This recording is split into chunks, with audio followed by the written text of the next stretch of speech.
नमस्कार, आप देख रहे हैं विशाल खबर और मैं हूं सुनील तिवारी। आज हम बिरसिंहपुर के पूर्व नगर परिषद के पार्षद और समाज सेवी जुगल किशोर पाठक के साथ हैं।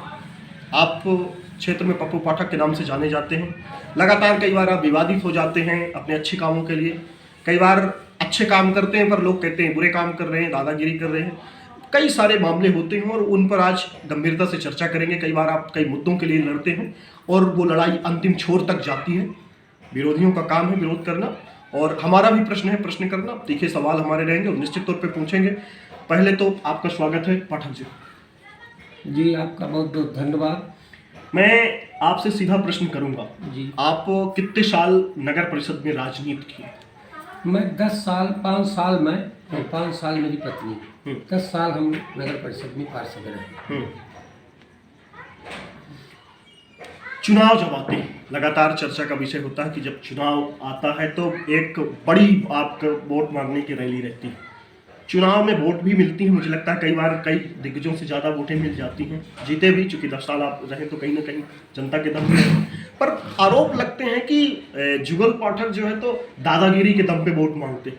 दादागिरी के दम पे वोट मिलती हैं कि काम के दम पे वोट मिलती है? नहीं, ये तो मेरे काम के बल पर वोट मिलती है। कुछ लोग जो मुझसे व्यक्तिगत बुराई मांगते हैं, ऐसे लोग एक अफवाह का वातावरण बनाते हैं जिसके कारण कि मैं भय दे करके लोगों से वोट लेता हूँ। लेकिन ऐसी कोई बात नहीं है। मुझको जो वोट मिलता है वो जनता के प्रेम और व्यवहार के कारण मिलता है और मैं उनका काम भी करता हूँ पूरी तरह। इस बार क्या लगता है, क्या वजह रही चुनाव हार जाने का?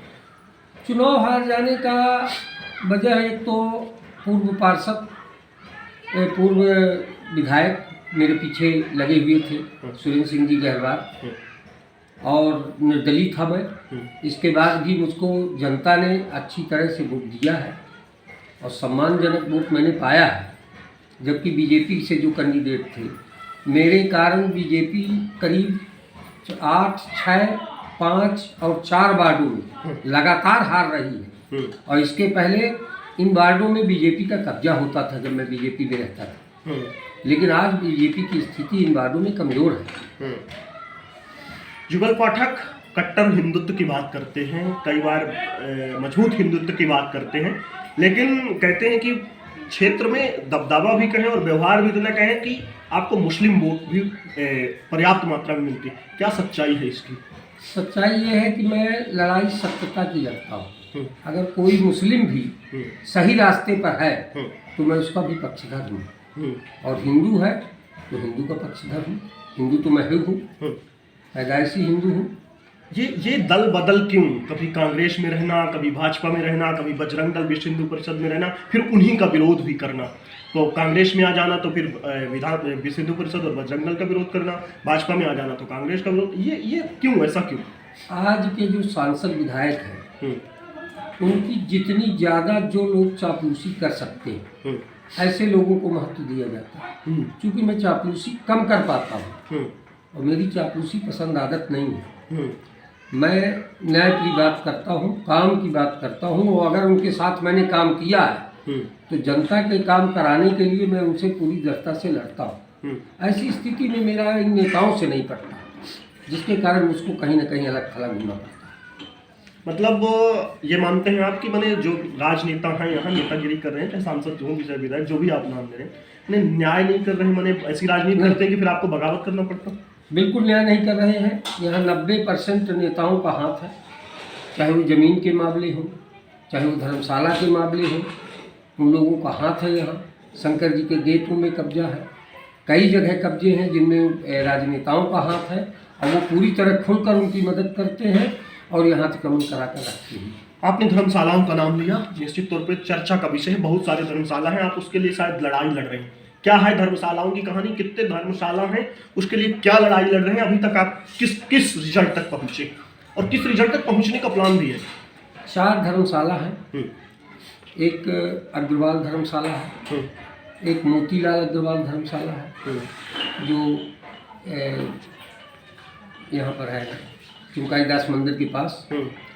एक शंकर जी के मंदिर के पीछे भटनवाड़ा वाले सेठ जी का धर्मशाला है, गैबीनाथ धर्मशाला। एक गलरिया धर्मशाला है। लेकिन गड़रिया धर्मशाला वृद्धाश्रम के लिए किराए पर चलता है। जो चुनकाई दास आश्रम के पास है वो पैलेस बना दिया गया। जो गल्ला मंडी पर धर्मशाला है उस पर हिस्सा बांट कर लिया गया, जबकि वो धर्मशाला के नाम पर लिया गया। और जो ये शंकर जी के पीछे वाला धर्मशाला है इसका हिस्सा बांट तो नहीं हुआ जी, लेकिन नेताओं ने इसको कहा कि ये बन जाएगा तो इसका रोड साइड में तो कब्जा करा दिया। 12 डिसमिल का कब्जा है और वो करीब 50 डिसमिल में फैला हुआ है। और उसको इस तरह से दुकानों से ग्रसित करके करीब 20-22 दुकानें बना दी गई और अंदर उसको गिरा दिया गया। ना उसके लेने देने का कोई ठिकाना है, किसी से 1000 ले रहे हैं, किसी से 500 ले रहे हैं, मगर जिस तरह जिससे लूटना पाते। धर्मशालाओं का उपयोग पूरी तरह से इन नेताओं के कारण नष्ट हो चुका है बिरसिंहपुर में, और उसके लिए लड़ाई में लड़ रहा हूँ। नगर पंचायत में मैंने आवेदन दिया था, जिस पर चूंकि मुख्य नगर पालिका अधिकारी ईमानदार है और उन्होंने कार्रवाई किया और मुझको भी उस कापी से अवगत कराया। और वो कार्रवाई 3 बार नोटिस शंकर शिव मंदिर वाले धर्मशाला के पास के लिए दिया उन्होंने, जिसका उन्होंने जवाब नहीं दिया। अच्छा। और उसमें जो मंजूरी दी गई है 2007 में और 11 में, उस समय मैं पार्षद था दोनों बार, तो उसमें व्यवसायिक उपयोग न करने की शर्त पर उनको मंजूरी दी गई, लेकिन दुकान बनाने के लिए नहीं दी गई। उनको यह दिया गया कि धर्मशाला आप रिपेयर करिए, उसका स्वरूप नहीं बदलिए। ये आप मंदिर के पीछे की बात कर रहे हैं? मंदिर के साथ धर्मशाला के पीछे, ठीक है। उस मंदिर का पूरा, उस धर्मशाले का पूरा स्वरूप बदल दिया गया। ठीक है। उसमें आगे दुकानें बना दी गई। आज उसमें गेट भी मालूम नहीं पड़ता कि गेट जाने के लिए है कहीं से। और अंदर जो हाल है उनमें अवैधानिक वसूली हो रही है।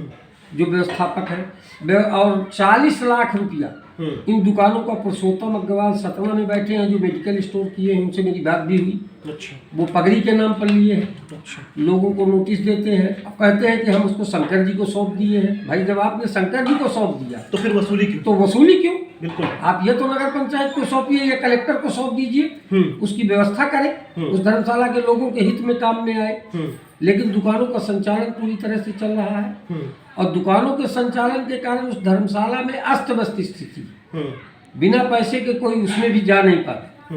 1000 रुपया, 500 रुपया, एक तो भंडारा करना है 1000 रुपया दीजिए, या तो फिर लोग बगीचा ढूंढे। तो नाम के लिए तो 4 धर्मशाला, लेकिन इन नेताओं के कारण भाजपा के कुछ ऐसे नेता इसमें शामिल हैं जिनके जो ये जुड़े हुए हैं पूरी तरह से संलग्न होकर के और इसको ब्लैकमेलिंग करके और अपना उल्लू सीधा करते हैं, वोट बैंक बनाते हैं। ये जो नेता है लोकल है कि लोकल भी है और सांसद विधायक भी है। मेरे पास स्वयं उस समय मैं पार्टी में था, मेरे पास सांसद का फोन, सुरेंद्र सिंह जी गहरवार का फोन कि ये धर्मशाला बहुत अच्छा बन जाएगा, इसको रिपेयर हो जाने दीजिए। मैंने विरोध किया था, लेकिन आज ये स्थिति है कि उनमें दुकानें बना ली गई और करीब 20 फुट दुकान धर्मशाला के बाद बना ली गई। पहले धर्मशाला का अंदर का जो गेट है उससे 20 फुट बढ़ा दिया गया, मैंने रोड साइड में ले आया जहाँ शंकर जी के पीछे चौड़ा था, उसको भी खत्म कर दिया गया। तो मतलब ये लगता है कि अतिक्रमण भी कर रहे हैं धर्मशाला के नाम पर? धर्मशाला के नाम पर। और करीब 50 डिसमिल में आज धर्मशाला है, 12 डिसमिल का पट्टा है, तो या तो उसको धर्मशाला ही रहने दिया जाए। और इसमें मेरी लड़ाई 3 नोटिसें जारी हुई है और मुख्य नगर पालिका अधिकारी ने मुझे आश्वासन दिया है कि मैं इस प्रकरण को न्यायालय में प्रस्तुत करूंगा। और मेरी भी इच्छा है कि इस प्रकरण को न्यायालय में प्रस्तुत किया जाए और मैं उसमें पार्टी बनूं। अगर आनाकानी करते हैं मुख्य नगर पालिका अधिकारी तो मैं इसकी निश्चित रूप से जनहित याचिका दायर करके और इस प्रकरण को न्यायालय तक ले जाने का काम करूंगा और इसे मुक्त कराने का भी काम करूंगा। आपने मुद्दा उठाया धर्मशालाओं का, आप एक धर्मशाला की बात कर रहे हैं, यहाँ कई धर्मशालाएं, उनकी लड़ाई क्यों नहीं? मैंने चारों धर्मशाला के लिए लिख के दिया है, लेकिन चूंकि ये शंकर जी के पीछे का धर्मशाला है, इसमें लोगों का ज़्यादा आवागमन है, लोगों का ज़्यादा निस्तार है, तो इसलिए मैं इस पर ज़्यादा इंटरेस्टेड हूँ। और बाकी मैं चाहता तो चारों धर्मशाला जितने लोग धर्मशालाओं को मैंने लिख के दिया है, जनहित याचिका जब मैं दायर करूँगा तो सभी धर्मशालाओं। फिर नगर परिषद एक तरफा क्यों नोटिस एक धर्मशाला को क्यों भेज रही, सभी धर्मशालाओं को? क्योंकि सीएमओ ने ये कहा कि उनका पैलेस का है तो वो हमारे पास आ गया है, तो उनका हम आपको अलग से बना के और उसमें शामिल कर देंगे। नहीं तो जब धर्मशाला ही है धर्मशाला चलने दिया जाए, फिर क्यों बंटवारा क्यों, कैसे किस दम पे कर दिया? बंटवारा जिन लोगों ने बनाया और जिनके राजा महाराजाओं के टाइम की जमीन लिया, रजिस्ट्री कराया, और उन लोगों के परिवार के लोगों ने बांट लिया, इसलिए उसको आप जो है उसमें दुकानें कर रहे हैं कुछ में। दूसरा जो है पैलेस खोले हुए हैं। तो चूंकि सीएमओ के अकेले बूते की बात नहीं है, तो जुगल पाठक कब इस लड़ाई को लड़ेंगे? जुगल पाठक बिल्कुल लड़ेंगे, और इसमें कलेक्टर जब तक इन्वॉल्व नहीं होगा और इस पर न्यायालय का दखल नहीं होगा तब तक अकेले सीएमओ के बूते का नहीं है कि वो खाली करा सके, लेकिन वो कार्रवाई अपने स्तर पर चारों धर्मशालाओं पर करें। मतलब अगर हाईकोर्ट जाते हैं तो फिर सभी मुद्दों को जाएंगे और एक बड़ी लड़ाई लड़ेंगे। चारों धर्मशालाओं के मुद्दों की लड़ाई हम लड़ेंगे और पूरी बड़ी लड़ाई लड़ेंगे जब तक इसका फाइनल जनहित याचिका दायर कर। आप कुछ कागजों की बात कर रहे थे इस धर्मशाला के लिए, इस कागज क्या? इसमें इनका ये कहना है कि इसका व्यवसायिक उपयोग नहीं होता। ठीक है। जिस पर हमने वकील की एक नोटिस ही हमको मिल पाई है तो सबके पास करीब करीब उनकी रसीदें भी कटती हैं किराए की, और जो 2-2 लाख पगड़ी लिए हैं। तो हमने एक प्यारे चौरसिया, ब्रजलाल चौरसिया की एक नोटिस हमारे हाथ लगी है, जिसको हमने नगर पालिका में भी लिख के दिया है कि जो ये कह रहे हैं कि हम व्यवसायिक उपयोग नहीं करते, वो व्यवसायिक उपयोग इसका हो रहा है। इसमें लिखा भी है बाकायदा कि 17 दुकानें 17 पहले 17 थी, लेकिन इस समय वर्तमान में 21 दुकानें हैं इसमें। अच्छा। और अंदर भी इसकी दुकानें का निर्माण किया जा रहा है, माने इसको पूरा कम्प्लेक्स बनाया जा रहा है। धर्मशाला का पूरा स्वरूप खत्म करके इसको पूरा कम्प्लेक्स में परिवर्तन कर रहे हैं। दुख की बात ये, एक बार ये भी मान लिया जाए कि चलिए दुकानों से खर्चा चले तो अंदर लोगों के निस्तार के लिए बना रहा है, उसका गेट बना रहा है सही सलामत, लोगों को लगे कि धर्मशाला है, उसको बिल्कुल समाप्त कर देना चाहते हैं। अब वही पद्धति आ रही है जो जैसा कि 3 धर्मशालाओं में हो रहा है वही इसमें भी लागू कर रहे हैं। और इसमें शंकर जी के मंदिर के पीछे लोगों का दिन भर आवागमन रहता है, 10-5 हज़ार आदमी डेली आता है, भंडारा करता है, उसको कहीं जगह नहीं मिलती, वो बगीचों में बांटता है, लोगों के घरों में ढूंढता है, रोडों में भंडारा करता है। तो कलेक्टर महोदय से भी मैं निवेदन करूंगा कि इन धर्मशालाओं की देखरेख के लिए कोई कमेटी गठित करे और इनको व्यवस्थित करने का उपाय अगर जिलाध्यक्ष महोदय लग जाए तो बहुत जल्दी निराकरण हो सकता है। धर्मशालाओं के मुद्दे के बाद फिर कौन से मुद्दे अभी बचे हैं जिनके लिए लड़ाई लड़ने का प्लान? अब लड़ाई तो देखिए, यहाँ नगर पंचायत में काफ़ी भ्रष्टाचार है। उस समय जो पूर्व सीएमओ थे उनके द्वारा काफ़ी ये प्रधानमंत्री आवास में पैसा लिया गया, उसकी भी हमने जांच की। और इस समय वर्तमान में जो सीएमओ है तो कहीं भी ऐसी शिकायत वर्तमान में मिलती नहीं है कि लोगों से 20,000 10,000 रुपया लिया जाए। ऐसी भी स्थिति अब निर्मित हो गई है। शौचालय में 7,000 रुपया लोगों को दिया गया और 12,000 रुपये निकाले गए। तो इनकी भी लड़ाई अभी चल रही है। कुछ पार्षदों ने उस समय लिख के दिया था, लेकिन पता नहीं कि जांच भगवान भरोसे सरकारें चल रही हैं, कहाँ वो रुक जाती हैं पैसे के बल पर और कहाँ दबा दी जाती हैं, यही पता नहीं चलता। कहते हैं कि ये तो ठीक है, आप लगातार समाज सेवा के लिए लड़ रहे हैं, जनता जानती भी है, लोग भी, और जिसके साथ आप खड़े होते हैं बड़ी ताकत से और मजबूती से खड़े होते हैं, पाँव जमीन में रहते हैं।